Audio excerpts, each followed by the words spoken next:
Assalamualaikum warahmatullahi wabarakatuh. Kita masuk ke materi ekonomi teknik pertemuan ke-6 dengan dosen pengampunya saya Fadwa.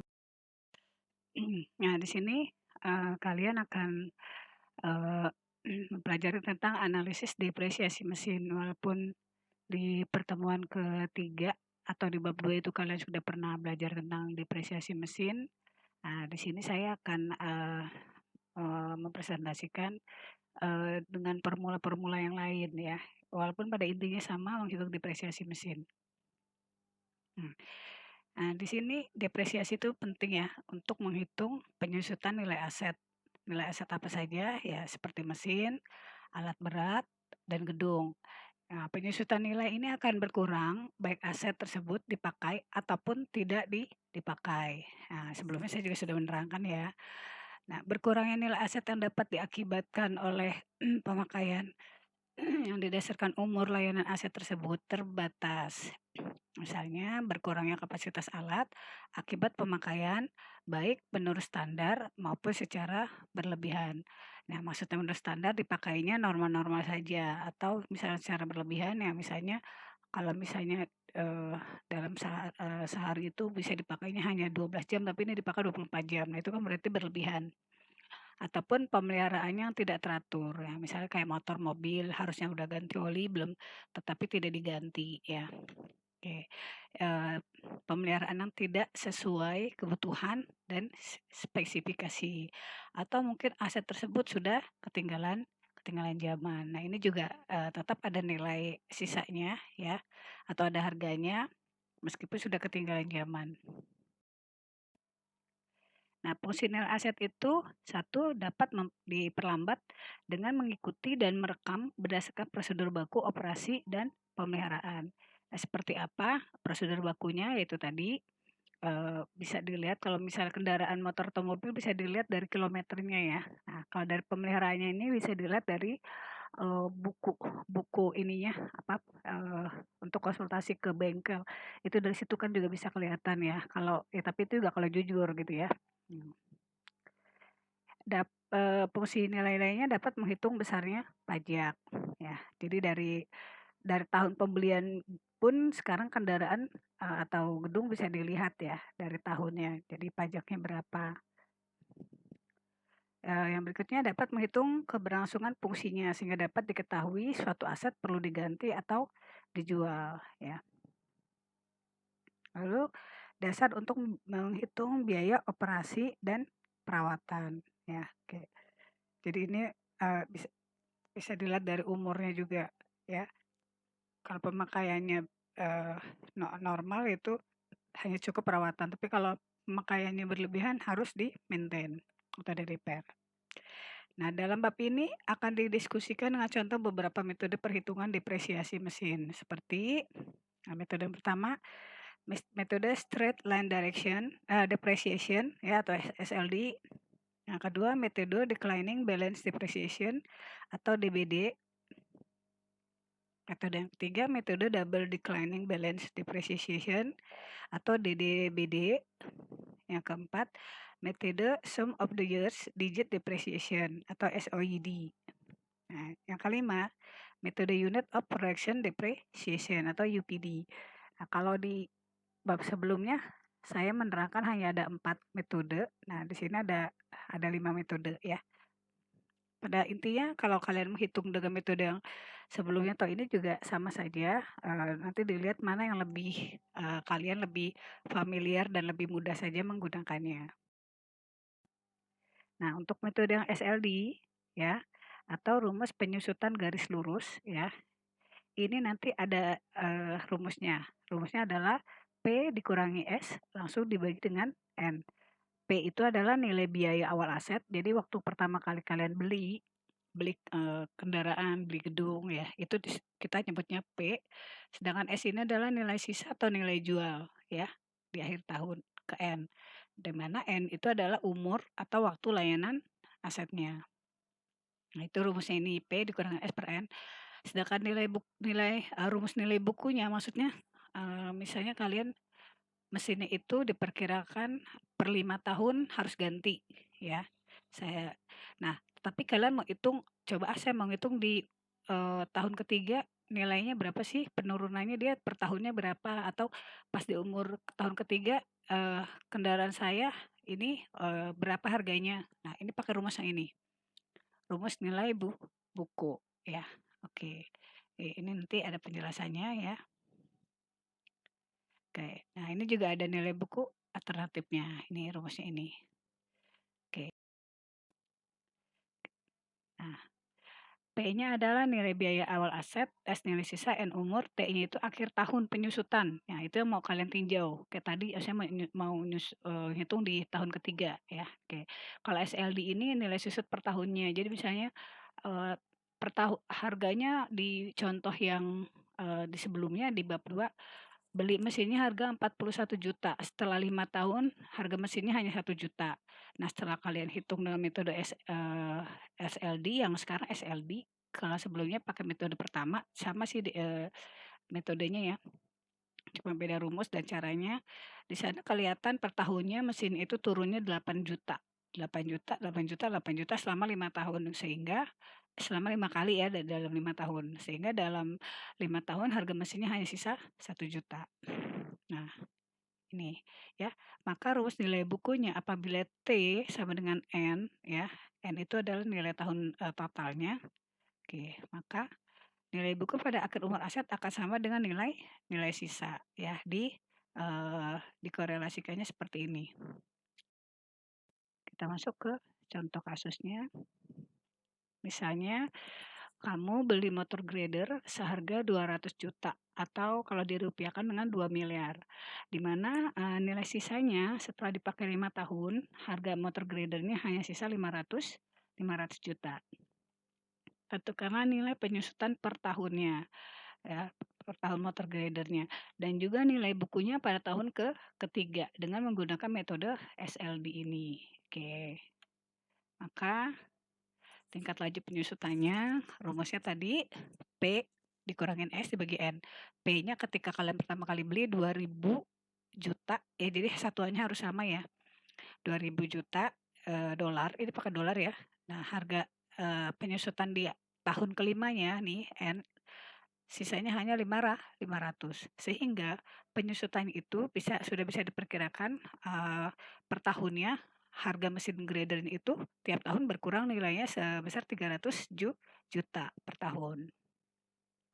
Oke, sedangkan kalau kalian mau tahu di tahun ketiga kira-kira motor grader saya harganya berapa, pakai rumusnya ini ya. Jadi 2.000 juta dolarnya dikurangi T-nya itu adalah tahun yang kalian mau hitung ya, tahun ketiga dikali SLD. SLD-nya makanya dihitung dulu yaitu 300 ini. Sehingga harga motor gradernya pada tahun ketiga itu 1.100 juta US atau kalau dirupiahkan menjadi 1,1 miliar. Oke, itu ya. Ini adalah contoh kasus metode. Sedangkan metode yang kedua, metode DBD ya. Metode DBD. Nah, metode ini dikenal juga dengan istilah penyusutan saldo menurun, di mana penyusutannya akan besar di awal umur layanan aset dibandingkan di akhir umur aset. Loh, kok bisa ya kayak gini? Nah, jadi dengan kata lain, penyusutan yang terjadi tidak linier, jadi tidak sama gitu ya. Ya, nilai penyusutan setiap periode waktu akan berbeda-beda, di mana pada awal umur akan lebih besar dibandingkan periode sesudahnya. Ini kenapa? Karena mesinnya itu dari awal biasanya kalau kayak gini mesin-mesin yang ada asuransinya hanya misalnya di pemakaiannya sudah diperkirakan hanya 5 tahun, tapi asuransinya, garansinya hanya di tahun ke-1 dan ke-2 saja. Nah, makanya itu dia masih tinggi tuh di tahun ke-1 dan ke-2, sedangkan tahun ketiga sudah mulai menurun. Nah, jadi karena tidak sudah masuk garansi. Jadi kalau misalnya rusak, ya ditanggung oleh yang beli ya, oke. Metode ini digunakan untuk asumsi laju penyusutan lebih besar di awal umur layanan aset. Hal yang dibutuhkan adalah untuk mengurangi risiko, adalah dengan memperbesar nilai penyusutannya pada awal umur layanan. yang mana biaya operasional dan perawatan relatif lebih kecil dibandingkan dengan akhir periode umur layanan aset, seperti peralatan konstruksi ringan ataupun berat. Jadi sudah paham ya yang tadi saya jelaskan. Jadi dia hanya di awal saja yang mahal karena masih masuk garansi. Tapi kan biasanya di awal-awal mesin itu jarang rusak ya. Nah, setelah make di atas 2 tahun tuh, apalagi dipakainya berlebihan. Nah, itu kan udah nggak ada garansinya ya. Nah, makanya menjadi lebih lebih besar penyusutannya. Oke, maka nilai penyusutan pada DBD pada tahun T ya, ini ya, DBD pada tahun ke T-nya. Sedangkan nilai pada ini kalau tahun ke T maksudnya 5 tahun ya. Kalau ini pada tahun yang kalian ingin tahu seperti tadi, tahun ketiga. Oke. Sedangkan rumus tingkat laju penyusutannya ini ya, rumusnya.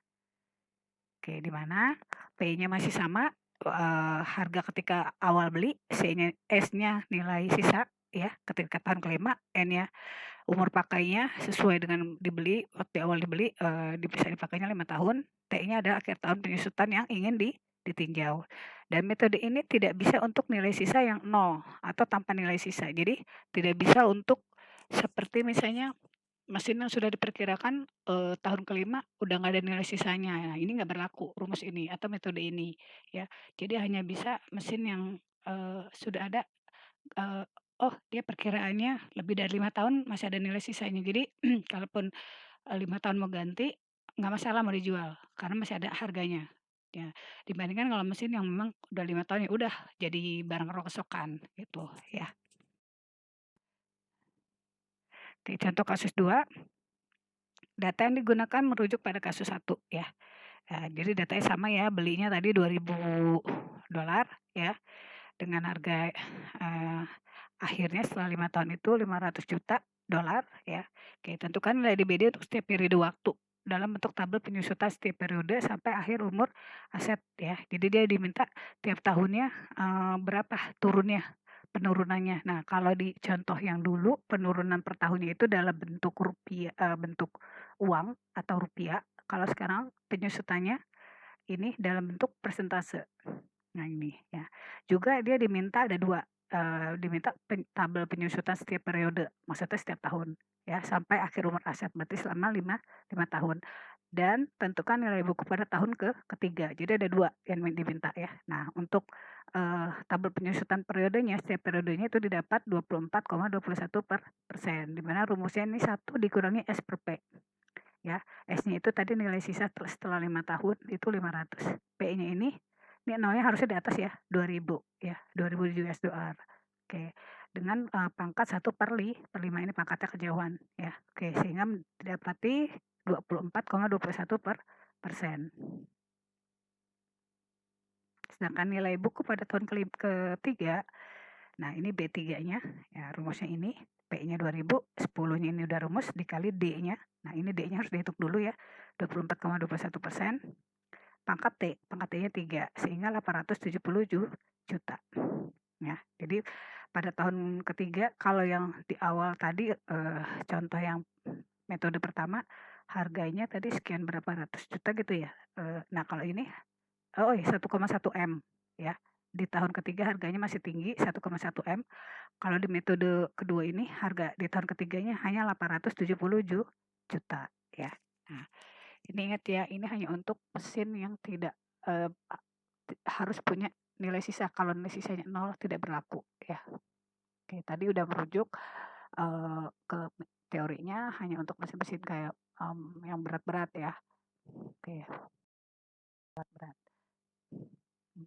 Metode yang ketiga, ini adalah metode DDBD ya, declining apa tadi ya? Oke, double declining balance depreciation. Oke, metode ini dikenal dengan istilah penyusutan saldo menurut ganda. Ya, jadi dia penyusutannya berlipat-lipat ya. Nah, ini rumusnya. Rumus tingkat laju penyusutan DDB-nya ini. Kalau tadi 1 dikurangi P per S, ya ini X per N. X ini adalah ini faktor laju penyusutan. X kali berapa kalinya. Ya. Umumnya adalah 2 kali atau 200%-nya. Namun dapat bervariasi juga antara 1,5 sampai 2 kali. Oke, contohnya data digunakan masih sama merujuk pada kasus 1 dengan nilai sisa 0. Nah, ini bisa dipakai metode ini jika mesin kalian itu nilai sisanya nanti setelah tahun kelima 0, ya udah nggak bisa dipakai lagi ya, atau jadi barang rongsokan aja. Nah, tentukanlah nilai DDB-nya untuk setiap periode waktu, jadi setiap tahunnya, dalam bentuk tabel penyusutan setiap periode. Nah, kalau di teori yang bab 2 sebelumnya, kan dalam bentuk tabel itu per tahun kelihatan, kalau ini enggak, ya jadi dia langsung uh, poin-poinnya aja. Oke, diulang ya. Tentukan nilai DDB untuk setiap periode waktu dalam bentuk tabel penyusutan setiap periode sampai akhir umur layanan aset, berarti sampai 5 tahun. Dan tentukanlah nilai buku pada tahun ketiga. Jadi intinya pertanyaannya sama. Dari metode 1, 2, 3 sama ya pertanyaannya. Minta per tahunnya tuh penyusutannya berapa, terus di umur ke-5 tahun harganya berapa, di tahun ketiga harganya berapa. Oke. Nah, maka pada kondisi estimasi nilai sama nilai sisa maksudnya sama dengan 0, dan nilai buku didapatkan sebesar 155 juta, ini nggak dihitung lagi, jadi udah langsung ya. Udah ketahuan ini nilai bukunya 155 juta, kecil sekali ya. Artinya nilai buku lebih besar daripada nilai sisa ya. Oke. Padahal nilai sisanya 0, tapi dia masih ada dihitung seperti segini. Pendekatan penyelesaian dengan menggabungkan metode SLD dan DDBD, di mana pada saat perubahan nilai DDB sama dengan 288 lebih kecil daripada SLD sama dengan 400. Jadi DDB-nya 288, SLD-nya 400. Nilai buku yang dipakai berdasarkan hasil perhitungan nilai buku dengan metode SLD hasil koreksi. Nah, ini jadi di sini nggak ditampilkan hitungannya, kalian bisa masukkan sendiri ke rumus-rumus yang sudah dikasih di awal tadi ya, di teori yang di awal. Dapatnya ini, DDB-nya 288, SLD-nya 400 ya. Sedangkan kalau pakai rumus ketiga dapatnya 105. Oke. Nah, grafik contoh ini terjadi pada tahun ketiga. Ya, artinya grafik penyusutan dari akhir tahun kedua atau masuk tahun ketiga nilai bukunya sama dengan 720 juta sampai akhir tahun kelima. Nilai bukunya 0. Kurva penurunan atau penyusutannya bersifat linear atau menggunakan metode SLD. Jadi penyusutannya dia sama dan tapi dia double gitu. Makanya nilainya jadi 0 ini sisanya. Perhitungan DDB di contoh ini hanya untuk memperlihatkan bahwa metode ini tidak dapat dilakukan untuk nilai sisa yang sama dengan nilai 0. Oke.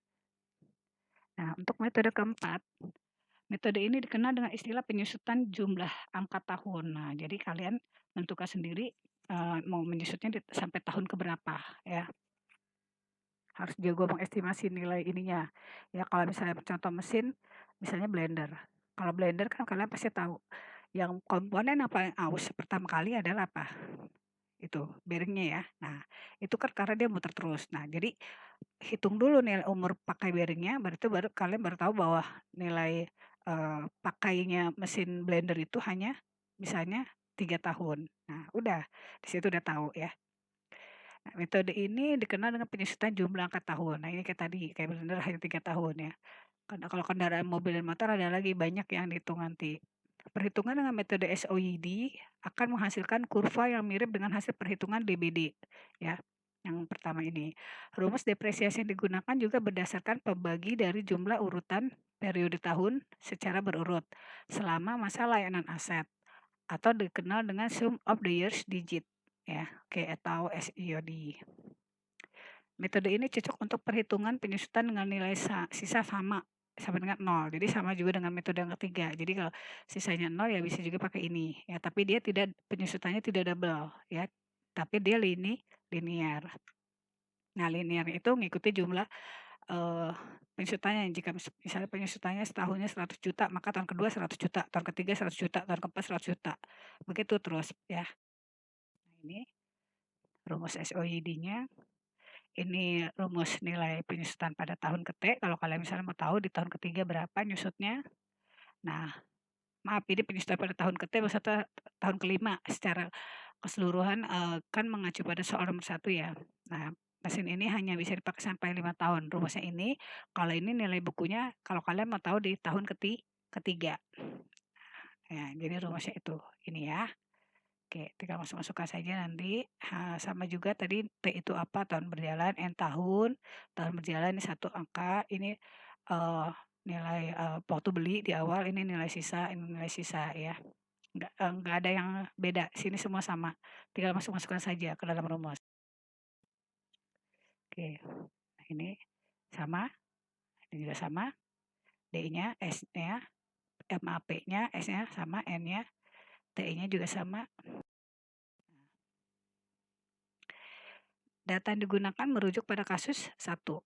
Nah, pertanyaannya tentukanlah nilai SOID untuk setiap periode waktu dalam bentuk tabel penyusutan setiap periode sampai akhir umur layanan aset, yaitu pada sampai tahun kelima. Dan tentukan juga nilai bukunya pada tahun ketiga. Oke, setelah dihitung, nilai buku tahun ketiga dapatnya 800 juta. Hampir sama dengan metode yang kedua. Kalau metode kedua tadi 870 juta, kalau pakai metode ini 800 juta. Lumayan ya 70 jutanya.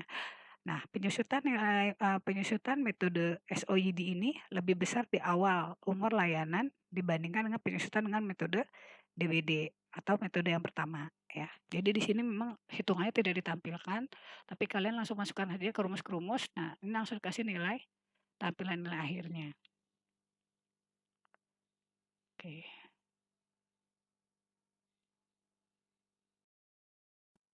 Nah, untuk metode yang kelima atau UPD, metode ini dipakai untuk peralatan yang menghasilkan layanan atau produksi berdasarkan kebutuhan per unit produksi, seperti truk, ekskavator, mesin pompa air, dan lain-lain, yang tidak tergantung pada fungsi waktu, tetapi hanya pada fungsi unit produksi. Jadi, patokannya tidak berdasarkan waktu, misalnya berapa tahun enggak.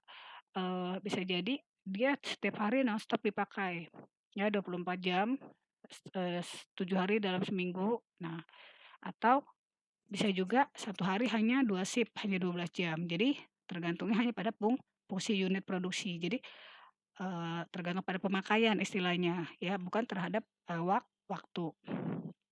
Kalau yang metode 1 sampai 4 itu kan, tergantung waktu. Kalau ini tergantung pemakaian, jadinya ini real ya. Nah, misalnya perencanaan angkutan pasir untuk 1 unit truk bulan pertama 90 meter kubik ya. Bulan keduanya 150 meter kubik, bulan ketiga 240 meter kubik, bulan keempat 210 meter kubik, bulan kelima 100 meter kubik. Kondisi ini agak sulit ya menghitung dengan cara sebelumnya karena unit produksi tidak tunggal, setiap bulan berubah. Kalian masukkan rumus ini ya, tuh tidak ada yang beda antara U, P sama S berarti ya. Oke, nah ini nilai buku pada tahun ketiganya, ini pada tahun kelima. Oke, U-nya ya, hanya yang baru U-nya aja, U itu apa, di sini ada nggak? U-nya nggak ada ya, berarti U ini adalah jumlah produksinya, seperti tadi 90 meter kubik pada tahun pertama, kemudian tahun kedua 110 meter kubik, dan seterusnya ya. Oke, itu. Nah, oke, contoh kasusnya. Di sini nilai awal 1 unit truknya di awal dia belinya 300 juta. Sementara nilai sisa pada tahun kelima menjadi 75 juta. Kebutuhan angkutan pasir per tahun sampai tahun kelima dapat dilihat pada gambar. Nah, ini gambarnya saya ada nggak ya? Coba nanti lihat ya. Takutnya terlupa. Tentukanlah nilai depresiasi pada nilai depresiasi selama 5 tahun ya. Dan nilai buku pada tahun ketiga, pertanyaannya masih sama. Nah, di sini didapat hitungannya nilai buku pada tahun ketiga sebesar 144 juta, 23. Kurva yang dihasilkan tidak bersifat konstan dari satu perhitungan penyusutan suatu aset ke aset lainnya, seperti pada metode sebelumnya. Jadi ini dia tergantung pemakaian ya, tidak konstan. Seperti pada contoh ini, kurva yang terbentuk tergantung kebutuhan unit yang perlu diproduksi oleh aset. Jadi tergantung, kayak tadi tahun pertamanya dia 90 meter kubik, tahun kedua 150, tahun ketiga sekian, keempat sekian. Nah, jadi itu berubah-ubah ya. Nah, nilai bukunya sampai nanti ketahuan nilai buku ini baru tahun ketiga 144, tahun kelimanya sudah ketahuan juga ya 75. Caranya dengan cara tadi aja, masukkan saja ke dalam soal. U-nya itu adalah pemakaian, kubiknya ya. Oke. Itulah, teori tentang depresiasi mesin. Saya harap ini nanti bisa dipakai pada tugas akhir di mana, masuk ke bab 4 di paling akhir tentang analisa. Jadi setelah kalian merancang mesin baik anak konversi atau manufaktur ya yang bikin alat, diharapkan bisa menghitung depresiasi mesinnya. Jadi mesin yang kamu buat ini sudah diperkirakan umur pakainya berapa tahun. Lalu kalau sekarang kamu bikin misalnya harganya modal bikinnya 10 juta, nanti di tahun kelima mesin kamu kalau dijual harganya berapa gitu, atau mungkin bahkan tidak ada nilai sisanya sama sekali gitu. Nah setelah itu juga habis menghitung depresiasi juga menghitung, BEP-nya, BEP-nya modal baliknya ketika kamu sudah menjual, berapa unit baru kamu balik modal. Nah itu di pertemuan setelah UTS nanti ya. Oke, cukup sekian dari saya, wassalamualaikum warahmatullahi wabarakatuh.